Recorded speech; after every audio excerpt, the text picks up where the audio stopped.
Imagine if you knew this. If you really knew that what you were experiencing emotionally in your life was a part of what there is a time for.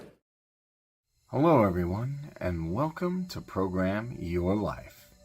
So, what's one issue sometimes we have when manifesting, when doing law of attraction, when meditating? We can't let go. We always have to hold on to that. I want this thing so bad that I'm going to keep holding on. I'm going to keep waiting. I wrote it down. I said all the manifestation words. I said all my affirmations. I meditated. I did everything. Why isn't it showing up? Sometimes after doing all that, we just have to let go. Let it go. And speaking of letting it go, here's Dr. Wayne Dyer to talk just about that and even cite something interesting, the Tao Te Ching. As you can see, an interesting picture of Lao Tzu right behind me. So let's get in and learn just how to let go. I have now finished 67 verses of the Tao, and I've written 67 essays on when you change the way you look at things, the things you look at change. And this isn't just a clever play on words here. This is a quantum truth.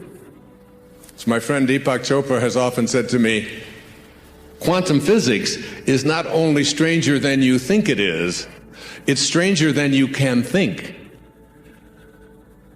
So that if you look at your origination, the place that you came from, this thing that Lao Tzu called the Tao, this great source that is everywhere, there is no place that it is not. And yet it is doing nothing. And yet it leaves nothing undone. If you go out and just go for a walk this afternoon when you get home, just look at the perfection of all that is. Just look at the clouds and look at the sky and look at the ocean and look at the trees and look at the leaves, and even more important, look at the space between the leaves. And look at the invisibleness and the perfection of how everything is. There's a constancy, if you will. And this constancy is always there. And your goal, my goal, in the time that I have with you here today, is to convince you to go to a place within yourself where you can emulate that divine perfection, which requires you to do nothing, which never uses force, which never pushes itself, which recognizes something. I'm going to read to you just one of the verses of the Tao and a little bit of what I wrote about it. And I seldom read to an audience because I don't like being read to myself. But I'm just going to share a little bit of this. Here's what Lao Tzu said in verse 29. Do you think you can take over the universe and improve it? I do not believe it can be done. Everything under heaven is a sacred vessel and cannot be controlled. Trying to control leads to ruin. Trying to grasp, we lose. Allow your life to unfold naturally. Know that it too is a vessel of perfection. Just as you breathe in, breathe out. There is a time for being ahead, a time for being behind, a time for being in motion, a time for being at rest, a time for being vigorous, a time for being exhausted, a time for being safe, a time for being in danger. To the sage, all of life is a movement toward perfection. So what need has he for the excessive, the extravagant, or the extreme? There's a time for everything. Imagine if you knew this.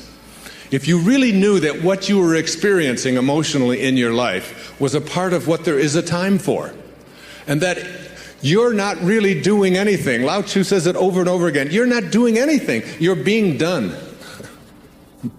You're being done right now. You're one of the 10,000 things. And it is all being done, all of it. Like I do yoga every morning, or almost every morning, 5-6 days a week. I do this 90-minute Bikram yoga, this hot yoga. And this has helped me so much with just that simple little thing, just remembering what it says in verse 29 of the Tao. That there are times when you're in the midst of yoga, when you have a position where you have to put this foot out, and you have to turn this one down, and you have to get down here like this, and you have to take this arm, and I'm going to do it. And you have to do that for 60 seconds in a 110-degree room. That's after doing many other postures as well. There was a time when I would do that and I'd be so exhausted, and all I could think about was, when is this 60 seconds going to be up? Oh my God, when are we going to get through with this posture? When are we going to get on to where I can lie down on the floor? And finally, and I began to realize as this doing the Tao thing has really changed me dramatically, so that now when I'm in that position with one arm down and one arm up, and it is exhausting, and you're stretching, and you've got your arm right next to your ear, and you're holding on, that you say to yourself, there's a time for being exhausted, and there's a time for rest. There's a time for things not to work out. Imagine if you knew that in the midst of my working with my daughter, for example, when I see the struggle that she's going to, and I can stand back and say, there's a time for her to experience this. And there's a time for her not to experience it. If you read Katie's life, you'll see that there was a time for deep depression. There was a time for fear. There was a time for anger and worry and despair, deep despair. And when you're in those things, if you could step outside of yourself and look at it and say, there's also a time for its opposite. As long as I'm incarnated into a physical world, there's a time for all of it. And as you do, you get to a new place in your life where you begin to look at all the things that are happening to you, because you remember verse 40 of the Tao says, it's all about returning. It's all about returning. Returning to what? Returning to the place from which you originated. The first 9 months of your life, you lived inside of your mother's womb in water. And during those whole 9 months, nobody could get in there and mess around with you. Nobody could get in there and get you to worry about anything. You didn't have sonograms that you'd look at and say, my God, I don't have a nose yet. What the hell's going on? I sure hope I get a nose. And you got into nose therapy and you worry about it. Oh, what if it doesn't happen? You don't do that. And all of a sudden, perfectly, it all unfolds in exactly the way it's going to unfold, independent of your opinion about it. You're not doing anything. Nothing is left undone. You're being done. You're being completed. And you were totally, completely at peace with it. You were surrendered to it. You allowed it. It wasn't a struggle. It wasn't. And then you popped out of there. And then you said, thank you, God. Thank you, Tao. Thank you, Source. We'll take over from here. And that was the biggest mistake. All of a sudden, you took over. And you edged God out. E-G-O. You edged God out. And you took on an ego, didn't you? And what is an ego? It's just an idea. Just an idea about who you are. Instead of being a piece of God, a piece of the Source, you decided, and those around you decided, that you were something different. And if you studied quantum physics and you took the tiny little particle that began you and you tried to find out where it came from and reduced it down to its tiniest subatomic properties, ultimately you would discover what Lao Tzu knew, that it's the spirit that gives life. that you didn't come from a particle, that particles do not create particles, particles do not come from particles. Originally, all particles come from an energy, a field of energy that has no beginnings and no ends and no boundaries. And that's who you are. And returning back to that, and letting go of the idea that who you are is what you have, and who you are is who you control. I don't think there's any more all-pervasive theme in the Tao Te Ching than the idea of being a non-interferer. Do you, Stephen? I mean, isn't it? It's about not interfering, isn't it? It's about letting go. It's about allowing. It's about detaching. It's about disconnecting yourself from this belief that you are in charge of other people.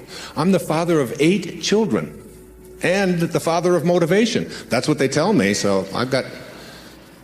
And as this father of 8 children, one of the things that I've recognized and what has made me, I think, a better parent, particularly even since I've been doing this, is my willingness to, I call it the bite your tongue verse of the Tao. Welcome back, everyone. So while it can be hard to just trust the universe and let go, that's exactly what we need to have these amazing things happen in our life. Just hang back just for a second, just as you're about to interfere, just as you're about to lay it on and tell somebody else how they should be and what they should do and how they should do it, you step back and realize that what Khalil Gibran, the great Lebanese poet, in writing in the Prophet, said was just a basic truth. Your children are not your children. They are the products of life's longing for itself. They come through you, but not for you. And you step back, and I can't even begin to tell you how freeing it is to realize that you don't have anything to do. You don't have anyone to control. You can be at peace. And I watch, and I've become much more of an observer, even on airplanes. I was in London 5 days ago. And I don't know if you've flown in and out of Heathrow lately, but things have really changed. You know, we couldn't take anything on the plane. The terrorists, whoever they are selling fear, and we respond with more fear. Every time you use force, you create a counterforce.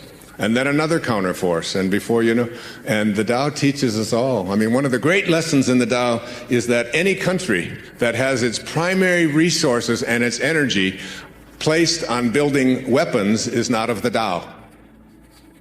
And those countries that have their consciousness located in the Tao put their energy into tractors and building homes and growing food, not building weapons. I saw a movie not too long ago with Nicolas Cage about warlords or something, the Lords of War, I think it was something like that. One of those alarming things about how much energy we are in the world creating, energy to destroy ourselves. That we have literally created from our consciousness enough weaponry on this planet to eliminate all life within just a few moments. It's all there. It's all there for us. We've allowed ourselves to move so far away from the great teachings of the great spiritual masters. And we believe that we're a Christian nation or that we're a spiritual nation when we find ourselves having moved away from these simple principles and then getting upset with other people because we can have these kind of weapons, but they can't. And we don't look hard enough at ourselves and all the ways that we have deflected ourselves from the greatest teachings of all of the great spiritual masters. Hello, and welcome back, everyone. So sometimes when we're trying to manifest, create, do whatever it is in our daily lives, we always want to have control over things. We have this illusion of control, that if I could just control everything, if I could just make everything go the way I want, everything would work out. Think about a plant. A plant doesn't necessarily go in the way you control it. You have to water it, nurture it, and it comes up in its own time. Everything has a flow. Like in the Tao Te Ching, Lao Tzu very clearly respects that everything has a flow. There's an underlying flow to everything. It's not something that you have to worship or figure out. It's just an energetic connection with all things. And understanding that there's a flow in all things and that you're part of that flow, then you start to be happy. Then you start to let go. And then you start to stop trying to control everything. And that's an amazing feeling. So I hope you enjoyed this video. If you did, make sure to subscribe, and I'll catch you in the next one.